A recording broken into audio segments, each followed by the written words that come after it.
তিনজন লোক এভাবে একটা পাহাড় অঞ্চল দিয়ে যাওয়ার সময় একটা ঝড়ের কারণে তারা একটা গুহার মধ্যে ঢুকে গেছে।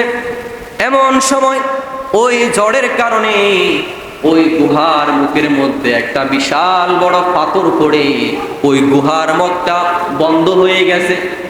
এমন সময় তারা এমন একটা বিপদে পড়ে গেছে, তারা তিনজন মিলে ওই পাথরটাকে সরাইতে পারে না। এমন সময় তারা চিন্তা করলো যে আমাদের জীবনের যে কোনো ভালো কাজের মাধ্যমে আমরা আল্লাহর কাছে দোয়া করি, হয়তোবা আল্লাহ তাআলা এই ভালো কাজের ওসিলা করে হয়তোবা আজকে আমাদেরকে এই বিপদ থেকে উদ্ধার করবে। সুবহানাল্লাহ। এদের মধ্যে একজন লোক ছিল, সে আল্লাহর কাছে দোয়া করতেছে, আল্লাহ আমার ঘরে আমার বৃদ্ধ পিতা মাতা ছিল, এই বৃদ্ধ পিতা মাতাকে একদিন আমি তোমার উদ্দেশ্যে তাদেরকে খাওয়াইলাম। কেমন করে তাদেরকে খাওয়াইছি একটু লক্ষ্য করে শোনেন।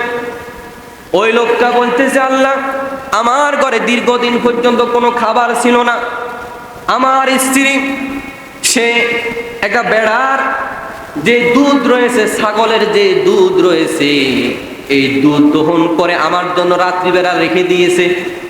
আমি যখন রাত্রিবেলা যখন বাড়িতে গেলাম, তখন আমার স্ত্রী আমাকে ওই দুধগুলা দিল খাওয়ার জন্য, কিন্তু আমার স্ত্রী আমার ছেলেদেরকে খাওয়াইলো না, আর অন্য কাউকে দিল না, একমাত্র আমার জন্য ওই দুধগুলা রেখে দিয়েছে। আমি নিজে না খাইয়া আমার ছেলের সন্তানদেরকে না দিয়া, আমি আমার স্ত্রীর মুখে না দিয়া, আমি আমার বৃদ্ধ পিতা মাতাকে আমার ওই দুধগুলা খাওয়ার দুধগুলা তাকে দিয়ে দিলাম। হে আল্লাহ, আমি যদি এই কাজটা একমাত্র তোমার জন্য করে থাকি, তাহলে আজকে আপনি আমাদেরকে এই বিপদ থেকে উদ্ধার করুন। সুবহানাল্লাহ।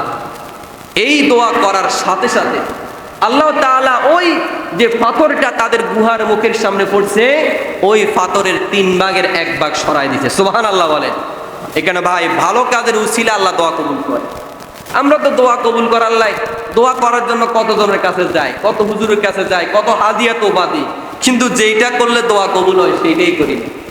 সম্মানিত উপস্থিতি, লক্ষ্য করে শোনেন, এই প্রথম ব্যক্তি যখন আল্লাহর কাছে দোয়া করেছে, আল্লাহ তাআলা ওই গুহার পাথরকে একটু সরিয়ে দিয়েছেন, কিন্তু যাওয়ার মতো কোনো ব্যবস্থা হয় নাই। এরপরে আল্লাহ পাক রব্বুল আলামিন আরো একজনের দোয়া কবুল করেছে।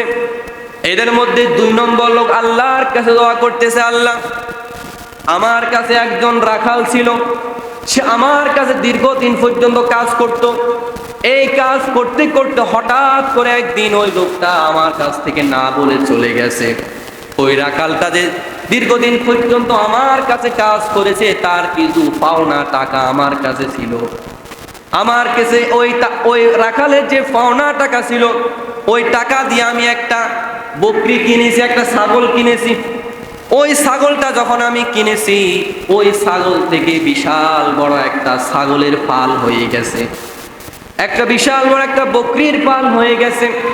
কিছুদিন পরে, কয়েক বছর পরে যখন ওই রাখাল আমার কাছে ফিরে এসেছে, আমি চাইলে তাকে একটি মাত্র বকরি তাকে দিলে হয়ে যেত, কিন্তু আমি যেহেতু তার টাকা দিয়ে একটা বকরি কিনে বিশাল বড় একটা বকরির পাল হয়ে গেছে, আমি তাকে সম্পূর্ণ বকরির পাল দিয়ে দিয়েছি। হে আল্লাহ, এই কাজটা যদি একমাত্র আমি তোমার জন্য করে থাকি, আজকে আপনি আমাদেরকে এই গুহা থেকে উদ্ধার করুন। সুবহানাল্লাহ। দেখেন, একটা বকরি, সামান্য কিছু টাকা থেকে একটা বকরি কিনে বিশাল বড় একটা বকরির পাল হয়ে গেছে। ওই বকরির পাল থেকে সামান্য যদি একটা বকরি দিয়ে দিত, তাহলে কিন্তু হক আদায় হয়ে যেত। কিন্তু উনি চিন্তা করছে, না, আমি এটা আল্লাহর জন্য করেছি, সম্পূর্ণ বকরির পালটা ওই লোকটাকে দিয়ে দিস। তো আল্লাহর কাছে তো দোয়া করতেছে, আল্লাহ এই কাজটা যদি একমাত্র তোমার জন্য করে থাকি আল্লাহ, তাহলে আজকে আপনি আমাদেরকে উদ্ধার করুন। সুবহানাল্লাহ বলেন। এই দোয়া করার সাথে সাথে আল্লাহ পাক রব্বুল আলামিন ওই গুহার মধ্যে আরো একটু তিনি ওই পাথরটা সরিয়ে দিলেন, কিন্তু তারপরও বের হওয়ার মতো কোনো মাধ্যম হয় নাই। বের হওয়া যাবে না। এই কারণে এদের মধ্যে আরেকজন লোক, ওই লোকটা আল্লাহর কাছে দোয়া করতেছে, আল্লাহ আমার একজন সুন্দরী চাচাতো বোন ছিল, আমি তাকে কুপ্রস্তাব দিয়েছি। সে বলেছে যদি তুমি আমার কাছে 100টা স্বর্ণ মুদ্রা এনে দিতে পারো তাহলে আমি তোমার সাথে জিনা করতে রাজি হয়ে যাব। তুমি যদি আমাকে 100টা স্বর্ণ মুদ্রা এনে দিতে পারো তাহলে আমি তোমার সাথে জিনা করতে রাজি আছি। ওই লোকটা টাকা কামাই করতে লাগলেন। টাকা ইনকাম করতে করতে 100টা দেনমোহর যখন হয়ে গেল, 100 টাকা যখন হলো, ওই 100 টাকা নিয়ে তার চাচাতো বোনের কাছে আসলো। চাচাতো বোনের কাছে ওই 100টা স্বর্ণ মুদ্রা দিয়ে তাকে বলল, এখন চলো তোমার সাথে আমি জেনা করব। এই দুইটা নারী পুরুষ তারা নির্জনে গেল এক জায়গায়।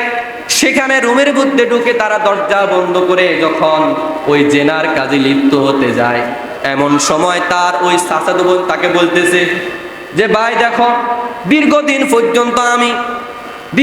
পর্যন্ত আমি আমার এই সতীত্ব রক্ষা করে রেখেছি, কোনোভাবে কোনো অবৈধ পুরুষকে আমার শরীরে স্পর্শ করতে দেয় নাই। আজকে তুমি কিছু সামান্য টাকার বিনিময় তুমি আমার এই ইজ্জত নষ্ট করো না। সুবহানাল্লাহ। ওই লোকটা বলতেছে, ওই ছেলেটাকে বলতেছে যে সামান্য কিছু টাকা, 100-200 টাকার কারণে তুমি আজকে আমার ইজ্জত নষ্ট করো না। আমি আমার ইজ্জতটা আমি নষ্ট করি নাই, তুমি আজকে আমাকে ছেড়ে দাও। এই কথা বলার পর ওই লোকটা সাথে সাথে ওই জায়গা থেকে ফিরে এসেছে। ওই জায়গা থেকে ফিরে এসে সে এভাবে তাওবা করেছে। তো ওই লোকটা আল্লাহর কাছে দোয়া করতেছে, আল্লাহ এমন একটা মুহূর্ত, জেনা করার মতো আমার কাছে সব কিছু ছিল কিন্তু আমি জেনা করি নাই, তোমার ভয়ে আমি জেনা করি নাই। তুমি যদি আমার এই কাজটাকে কবুল করে থাকো, আজকে তুমি আমাকে এই বিপদ থেকে তুমি আমাকে উদ্ধার করো। সুবহানাল্লাহ। এই যখন দোয়া করে দিলেন, সাথে সাথে ওই গুহার মুখ থেকে পাথর সরে গেছে। সুবহানাল্লাহ।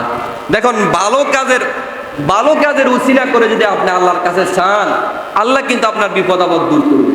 কিন্তু আমরা দোয়া করার জন্য কত যে মাধ্যম বানাইছি, কত যে দোয়ার উসিলা বানাইছি, অমুক হুজুর তমুক পীর সাহেব, বুজুর্গ সাহেব, কিছু না ভাই। এগুলা আপনি যে নেকামল করেন, আপনি যে ভালো আমল করেন, এগুলাই আপনার জন্য আল্লাহর কাছে দোয়া করার মাধ্যম হয়ে যাবে। আর কোনো বড় বড় বুজুর্গর কোনো প্রয়োজন নাই।